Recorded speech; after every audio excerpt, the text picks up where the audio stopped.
Today I'm going to tell you a story so quiet and unsettling, it lingers long after the last word, set in the harsh stillness of the Old West, where dust hangs heavy in the air and silence can be more dangerous than gunfire.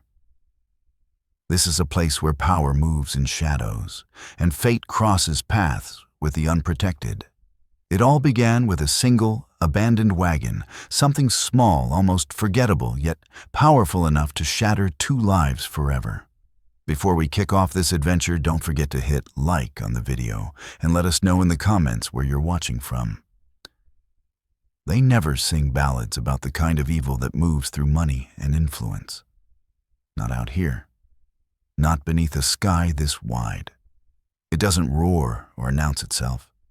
It sits still, sealed tight, quiet as a grave. And when harm comes, it doesn't cry out. It simply shows up, uninvited, patient, waiting for someone careless enough to open a door at first light. That morning, Eamon Rusk opened his. The dawn over Tombstone, Arizona lay thick and dry, the air heavy with heat yet to come. Eamon stepped onto the porch with a tin mug in hand, the boards groaning under his boots. The land lay motionless in every direction, no breeze, no birds. He'd come out to check the stock, but what stopped him cold wasn't a wandering animal. It was a wagon, small, weathered, parked crooked near the fence. No driver, no fresh tracks, only dust and rising heat. A mule stood tied to the post, gnawing at the wood, like it had been there far too long, as if it had been abandoned on purpose. And in the back of that wagon, beneath a ripped canvas, there was something or someone. A scrap of paper had been knotted into the rope. Paid in full. Property delivered. Eamon's eyes tightened. He hadn't ordered a thing, and even if he had, no man sent property without a name or a knock. He moved closer. The smell came first, sweat-dried blood fear that had been sitting too long. He eased the canvas back. There she was.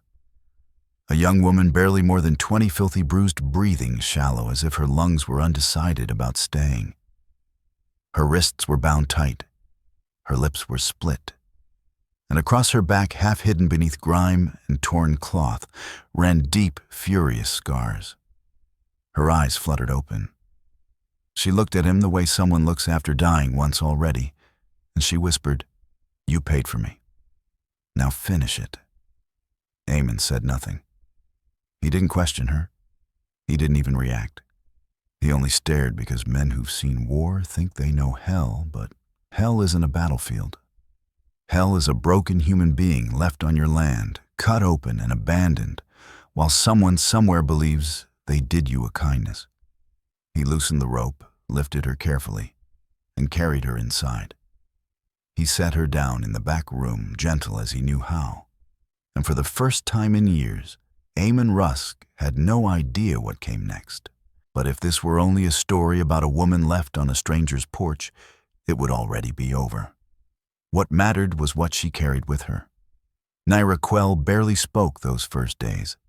She slept in short stretches like someone afraid the dark might follow her under. Eamon didn't press. He understood silence well enough to respect its pace. Some men demanded answers. He wasn't one of them. He kept her warm, left food within reach, fresh water by the bed. He never crossed the room unless she slept or needed help. That kind of quiet required patience and maybe a measure of guilt. He saw the scars again while changing her bandage, how deliberate the cuts were, how carefully they curved. It hadn't been random. Someone had taken time with her, as if carving meaning into flesh. Eamon didn't ask, but he noticed the way her shoulders tightened whenever boots crossed the floor on the third night. She sat up on her own. She didn't speak. She only stared into the fire, as if waiting for it to answer. Eamon stayed nearby, sipping coffee. After a while, she spoke, her voice worn thin. "He didn't touch me." Eamon looked up. He nodded once. Most men would have filled the space with words. Eamon only fed another log into the fire, his voice low, more for himself than her. I ain't most men. I ain't most men. That was all. No speeches. No comfort dressed up as mercy. Just the truth left to sit between them. Over the following days, Naira began to move again. She swept the floor without being asked, brushed down the horses at dawn, washed plates until her hands went red. One morning, Eamon caught a sound drifting from the kitchen, not a song he knew, not even a melody, just a low hum. But it was a sound, a living one, from someone who had arrived wrapped in silence. And in that moment, he understood this had never been about shelter or food. It was about watching a spirit pull itself back from a place no one else had seen her fall into. Healing, though, never followed a straight trail. By the second week, what Naira carried could no longer stay buried. The quiet finally split, not at the table, not under daylight, but late when the fire had burned down and the coyotes had gone still. Her voice barely rose above the crackle of embers, yet it struck like lead. She told Eamon what had been done. Not everything, only enough. Enough to harden his jaw. She spoke of working inside the grand house owned by Oric Bale. Clean rooms, long days. At first, fair enough. Then came the gambling, the debts. And when Bale could no longer cover what he owed, he wagered her like a stack of cards, a loss he could afford. One night she was dragged out bound and handed over to men sworn to law. The mark on her back wasn't accidental. It was a word carved slow by the Bale knives. Worthless. Eamon said nothing. He watched the fire instead, but something inside him burned hotter. He had seen war. Seen bodies opened and left to rot. None of it lodged like this. Because this wasn't war. It was cowardice carried out beneath a flag he had once bled for. Naira looked to him, then waiting for anger, for promise, for anything. He gave none. He stood, stepped into the night, and when he returned, there was ink staining his fingers, and a letter laid flat on the table. It was addressed to Hodge Marr in Tucson, an old name with new authority. Eamon didn't need weapons. He needed proof, and Naira's scars were proof enough. For the first time since arriving, she felt something shift. Not joy, not relief. Just the knowledge that her pain mattered enough to be written down. That was enough to begin. The days that followed pressed forward uneasy but steady. Eamon's anger stayed quiet, coiled and patient, like something waiting for the right moment to strike. Whatever came next would not be rushed. A week later, the desert sent an answer. Not the kind that knocked. This one rode in at sundown dust, curling behind his horse hat pulled low. The kind of man who made the air tighten. Eamon saw him from the porch. Even before the rider dismounted, the old warning stirred in his chest. Trouble never announced itself. The man called out as if he owned the ground, asking whether the delivery had arrived. He didn't speak her name, didn't even call her a woman, just the delivery. That was enough. Eamon's jaw set. He leaned against the post, hand loose near his side, calm but ready. The rider swung down hard, boots striking dirt, his gaze cutting toward the cabin window where Naira stood frozen in shadow. Naira stood inside the cabin, watching through the narrow crack in the wall, breath-shallow shoulders trembling. Eamon Rusk gave the rider no greeting. He stayed where he was quiet and still letting the stranger decide his next step. The man did. He said he'd come to reclaim something that had never truly belonged to Eamon in the first place. He moved toward the door. That was when Eamon acted.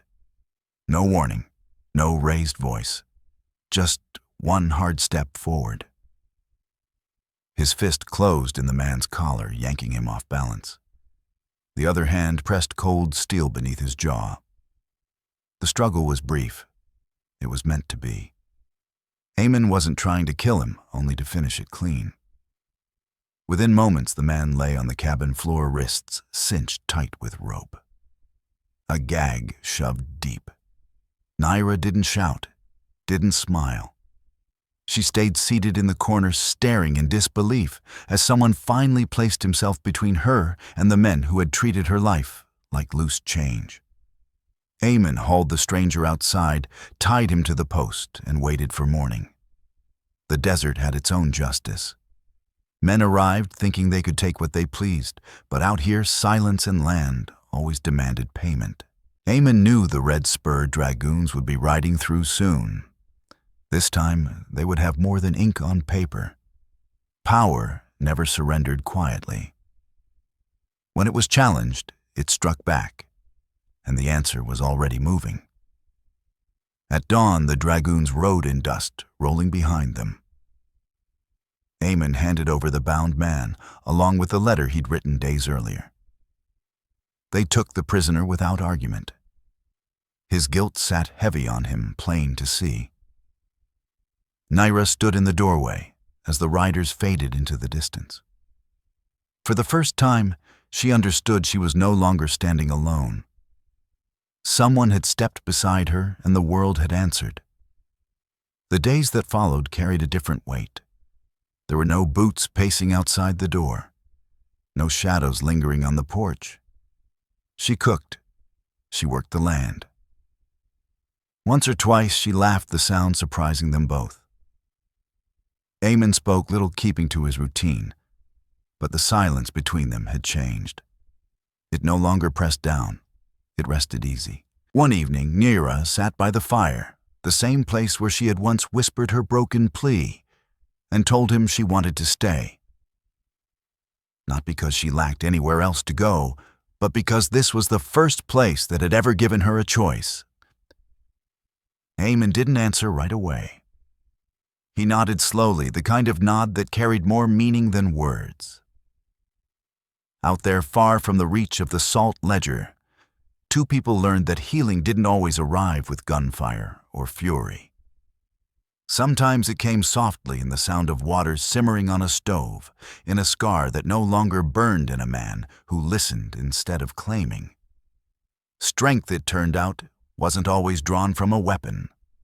Sometimes it lived in choosing mercy when cruelty was easier, and an understanding that scars weren't the end of a story, but proof that someone had survived long enough to keep walking. Finally, let me send my deep thanks to you. We appreciate you more than you think. If this tale stirred something deep inside, we invite you to remain part of this frontier of memories. More true stories of honor, compassion, and destiny are waiting for you here.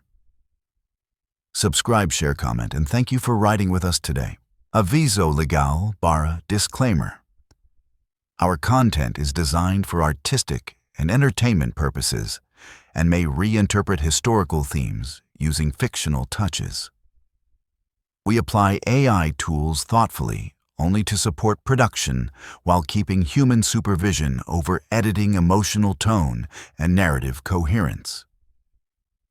We always comply with regulatory guidelines for AI-based media and avoid deepfake practices or identity manipulation. All supporting components remain legally sourced. Please ask for authorization before sharing or adapting any segment. Your respect makes it possible for us to continue telling meaningful stories.